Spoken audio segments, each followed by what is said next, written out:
सर्वव्यापी चेतना, ब्रह्म सत्ता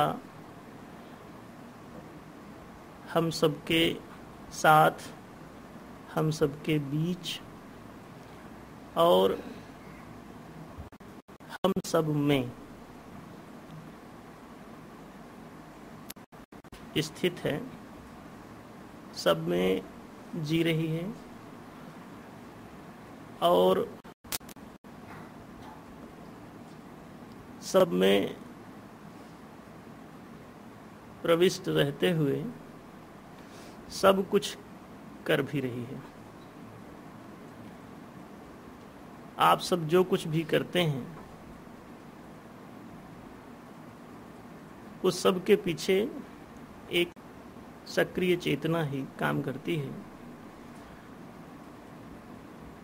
हम अपने स्वरूप को जितना समझते हैं उतनी दूरी तक काम करते हैं।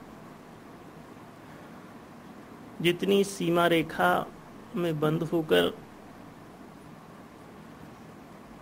अपने स्वरूप की मान्यता कर लेते हैं उतने संकीर्ण हो जाते हैं और जितना अपने व्यापक स्वरूप को जानकर और तदनुकूल आचार व्यवहार करते हैं उतनी हमारी सर्वव्यापकता सिद्ध होती है और उतनी ही हमारी ब्राह्मी स्थिति प्रकट होती है। हम सभी उस सर्वव्यापी चेतना के अंशज हैं। प्रत्येक अंश उसी प्रकार से पूर्ण है जैसा कि वह ईश्वर पूर्ण है। ईश्वर चूंकि पूर्ण है और पूर्णता की परिभाषा अनादिकाल से यही दी गई है। पूर्णमदः पूर्णमिदं पूर्णात् पूर्णमुदच्यते पूर्णस्य पूर्णमादाय पूर्णमेवावशिष्यते।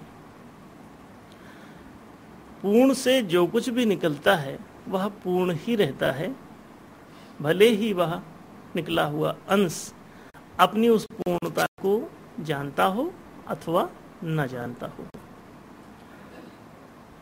आप किसी चीज को नहीं भी जानते हैं तो भी वह चीज होती ही है।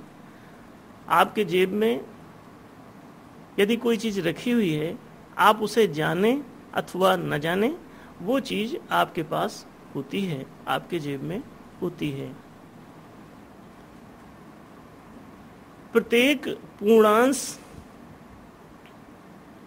नए पूर्णांश को जन्म देता है। पूर्ण से पूर्ण निकाल लेने पर पीछे पूर्ण शेष भी रहा आता है। एक गुलाब के पेड़ से आप एक शाखा काटकर बगल में लगा दें, उसका एक अंश बगल में दूसरे गमले में आरोपित कर दें, तो वह आरोपित अंश एक पूर्ण गुलाब के वृक्ष के रूप में एक दिन खड़ा हो जाता है, विकसित हो जाता है, जैसा कि पहले वाला था। इसी प्रक्रिया के आधार पर सारा जगत निर्मित होता चला जा रहा है। इसी प्रक्रिया के आधार पर सब कुछ चल रहा है। एक से अनेक होने की प्रक्रिया निरंतर जारी है और हम लोग उसी के अंशज हैं, उसी के वंशज हैं। वो जो पूर्ण है वह विस्तृत होकर अनेक अंशों के रूप में स्थित हुआ है। इस प्रत्येक इकाई में जीवन की वो सारी बातें, जीवन के वो सभी पहलू विद्यमान हैं जो किसी भी एक इकाई में हैं या होने चाहिए या होने की संभावना है।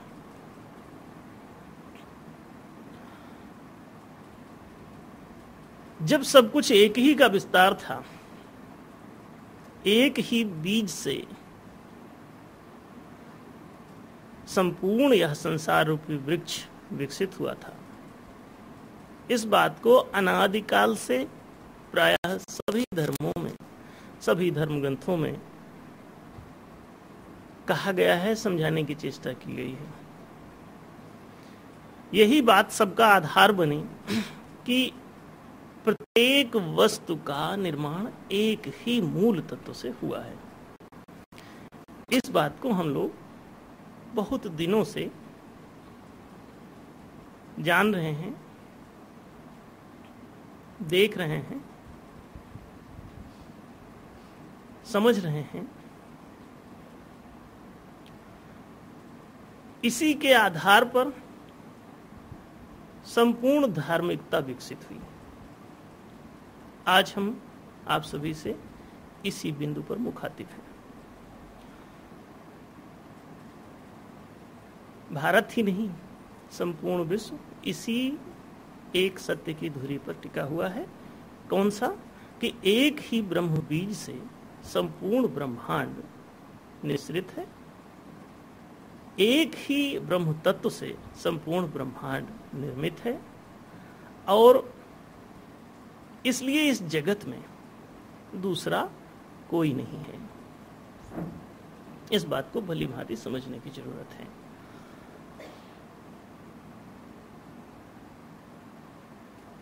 जब हम इस तथ्य को, इस सत्य को, इस यथार्थ को, इस सिद्धांत को, इस एक तत्व रचा संसारा के दृष्टिकोण को, चाहे आइंस्टीनल थ्योरी से समझ लें, थ्योरी ऑफ रिलेटिविटी, पारस्परिक अंतर संबद्धता का सिद्धांत, कि सारा जगत एक दूसरे से रिलेटेड है, एक कण दूसरे कण से रिलेटेड है। कोई भी कण इस जगत का अलग नहीं है किसी दूसरे से, और किसी भी प्रकार से गुणवत्ता में भी कोई मौलिक भेद नहीं है। मूल ईश्वरीयता का गुणधर्म सभी इकाइयों में विद्यमान है। इस सत्य को अनेक प्रकार से अनुसंधित, परिशोधित किया गया और इस सत्य का प्रतिपादन किया गया। इस सत्य को सारी दुनिया ने दबाया। राजनैतिक कारणों से, दूसरे को गुलाम बनाने के उद्देश्य से। जब स्वयं का आत्मस्वरूप बोध में ना आए तो ऐसा आदमी, ऐसा कोई भी प्राणी द्वंद्व से ग्रस्त हो जाता है, और द्वंद्व से ग्रस्त होने के पश्चात वो दूसरे को अपने से भिन्न मान बैठता है, दूसरे को अपने से अलग मान बैठता है, दूसरा मान बैठता है। उसका परिणाम ये होता है कि उसके अंदर दूसरे के प्रति दुराव, दुर्भाव, द्वेष आदि पनपने लगते हैं, और इसके परिणाम बड़े घातक होते हैं। वो आप लोग बहुत दिनों से देख रहे हैं। एक का दूसरे के प्रति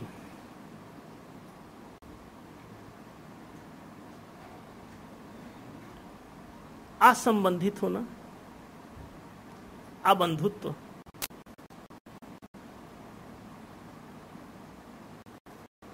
का शिकार हो जाना। विश्व बंधुत्व की घोषणा इसी सत्य को जान करके हुई थी कि इस जगत में दूसरा कोई नहीं है। किंतु यदि इस सत्य को न जाना जाए, न समझना, न तो समझा जाए, न समझने दिया जाए,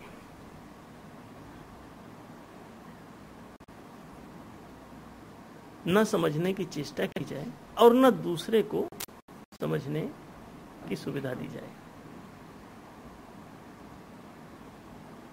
तो निश्चय ही प्रत्येक प्राणी पारस्परिक प्रतिद्वंदिता का शिकार हो जाएगा। तभी जन्म होगा हिंदू मुसलमान, तभी जन्म होगा सिख ईसाई का, तभी जन्म होगा जैन बौद्ध का। अनेक प्रकार के द्वंद्व क्रिएट होने शुरू हो जाएंगे। लेकिन जब तुम ये जान लेते हो कि इस जगत में दूसरा कोई नहीं है, सबका मालिक एक, साईं बाबा घोषित करके विदा हो गए। एक ही तत्व रचा संसारा, कबीर घोषित करके विदा हो गए। पंडिता समदर्शिना कृष्ण घोषित करके विदा हो गए कि सब कुछ सम है, सब कुछ अखंड है, सब कुछ एक है,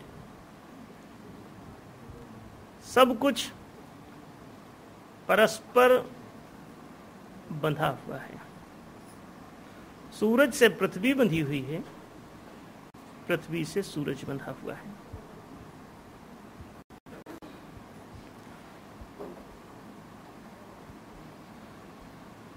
बहुत आश्चर्यजनक बात है कि हर कुछ एक दूसरे से बंधा हुआ है। ग्रह दूसरे ग्रह से बंधा हुआ है, सब एक गुरुत्वाकर्षण के बल से एक दूसरे से जुड़े हुए, एक दूसरे के सहयोग पर सारा ब्रह्मांड चल रहा है।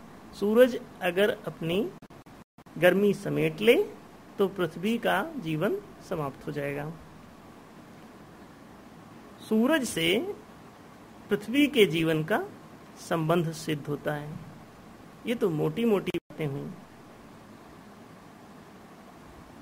कि सूरज के गुरुत्वाकर्षण से पृथ्वी ठहरी हुई है अपने कक्ष में, उसके चारों ओर चक्कर लगा रही है। ये तो एक सामान्य सी बात हो गई अंतर संबद्धता के सिद्धांत को समझने की। तात्विक विवेचन भी यही कहता है कि सबसे पहले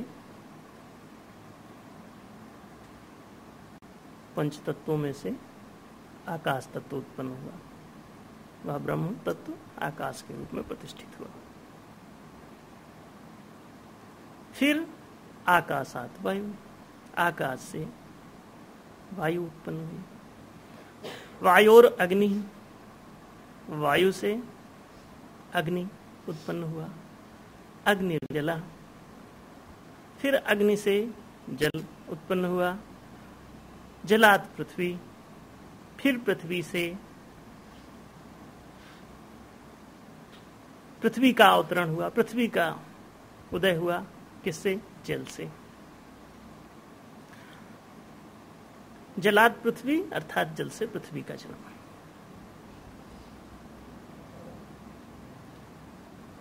वो आकाश तत्व ही वायु हो गया,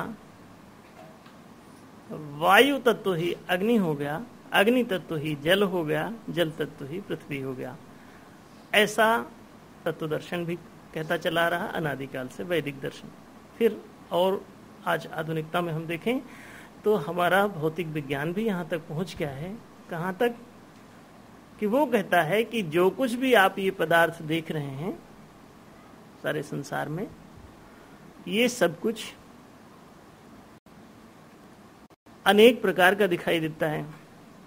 मिट्टी अलग, पत्थर अलग, लोहा अलग, सोना अलग, दूसरे धातु अलग, लकड़ी अलग, हड्डी अलग। ऐसा लगता है आपको ये अनेक प्रकार की धातु हैं, अनेक प्रकार के पदार्थ हैं। जीवों का शरीर कुछ अलग, हड्डी मांस मज्जा सब अलग अलग प्रकार के दिखाई देते हैं। लेकिन वास्तविक बात क्या है? वो विज्ञान ने खोजी। विज्ञान ने खोजा कि सब कुछ ऊर्जा का घनीभूत रूप है। आज का भौतिक विज्ञान कहता है कि सब कुछ ऊर्जा का सघन रूप है। पदार्थ तो है ही नहीं, पदार्थ की कोई सत्ता नहीं है। ऊर्जा ही सघन होकर के बैठी है, आप उसे पदार्थ कहते हैं। जैसे दूध ही सघन होकर दही हो जाता है, और सघन कर दो पनीर हो जाएगा, ठोस हो जाएगा, हार्ड हो जाएगा। दूध इतना नरम, इतना द्रव, वो ठोस होके पनीर होके, सुखा दो एकदम पनीर हो जाएगा, हार्ड हो जाएगा। कोई कहे कि ये दूध है पनीर को, तो थोड़ा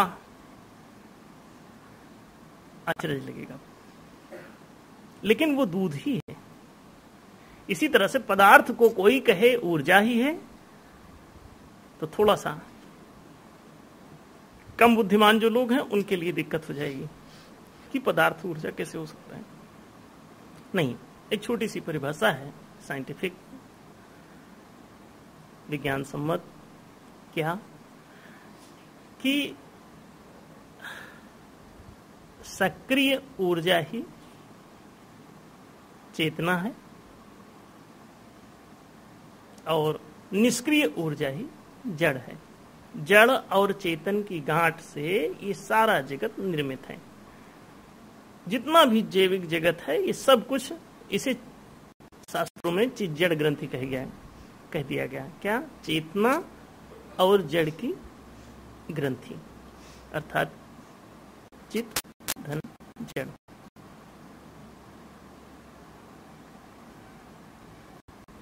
दोनों चीजें, दो बातें कही गई, ऐसा लगता है द्वंद्व क्रिएट हो गया। नहीं, द्वंद्व नहीं क्रिएट हो गया। ये तो व्यावहारिक जगत का निर्माण करना है, तो इस व्यावहारिकता को स्वीकार करना होगा। ऊर्जा ही सब कुछ बना के रखोगे तो ये जगत व्यक्त नहीं होगा। जगत को व्यक्त करने के लिए, अनेक प्रकार की चीजों की रचना करने के लिए ऊर्जा के अनेक स्तर हमें तैयार करने होंगे। फिर उन अनेक प्रकार के स्तरों से अनेक प्रकार की वस्तुएं प्रकट रूप में हमें दिखाई देंगी, प्राप्त होंगी। तो ये तो अच्छा है, जगत के निर्माण के लिए एक ही चीज से अनेक चीजें बना दी जाएं, इसमें बुरा कुछ भी नहीं है, अच्छी बात है। लेकिन जब ये एक से अनेक हो जाए, एक ही ऊर्जा, एक ही ईश्वरीय ऊर्जा यदि अनेक प्रकार का रूप धारण कर डाले, तो देखो भ्रम में ना पड़ जाना कि ये चीजें अनेक हैं। अगर आप भ्रम में पड़ गए, अनेक को आप अनेक की भांति व्यवहार करने लग गए, अनेक मान करके एक दूसरे के साथ द्वंद्व, घृणा, द्वेष, ईर्ष्या, अन्याय, दुराचार शुरू कर दिया, तो ये जगत आपस में टकरा के नष्ट हो जाएगा। पृथ्वी और सूरज अगर ये दो बन गए हैं, तो इनको दो बने रहने दो, लेकिन दो की मान्यता छोड़ दो। दो मान करके आप इन दोनों को टकराओगे।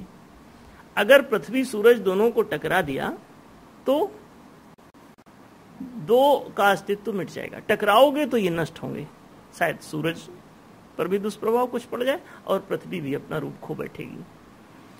किन्हीं दो इकाइयों को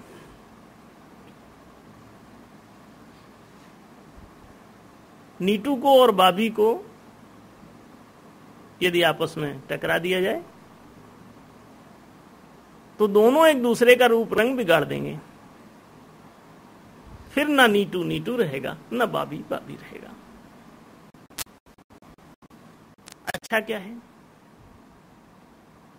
अच्छा तो ये है कि इन दोनों को ये बात बता दी जाए कि तुम दो नहीं हो। वास्तव में तुम दोनों एक ही तत्व से निर्मित हो। तुम हिंदू मुसलमान दो नहीं हो, तुम सिख ईसाई दो नहीं हो, तुम हिंदू ईसाई दो नहीं हो। तुम छोटे और बड़े दो नहीं हो, तुम लंबे और मोटे दो नहीं हो,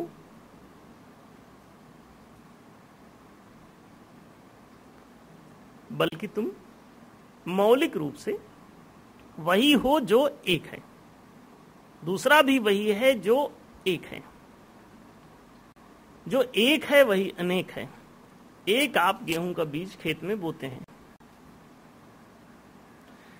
उस खेत से अंकुर फूटता है, ऊपर उठता है, बड़ा होता है, वृक्ष बनता है और अनेक प्रकार के नए गेहूं प्रकट होते हैं। फिर अगर उनको बो दें तो अनेक और अनेक हो जाएगा। बस इतना ख्याल रखो कि शुरू में एक था, शुरू में एक था, अनेक नहीं। अगर आपने शुरुआत को छोड़ दिया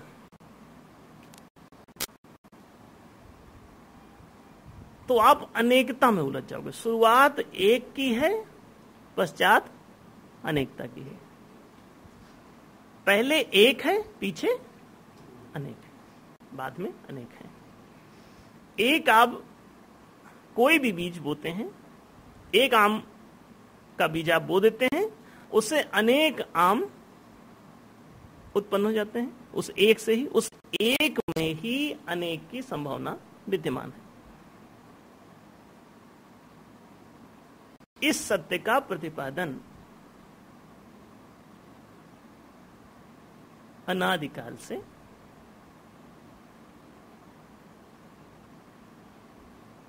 किया गया है, बहुत पहले से किया गया है। जितना पीछे हम जाके देखते हैं, भारत की धरती में चिर पुरातन दर्शन ये मौजूद है और भारत की धरती ने इस चिर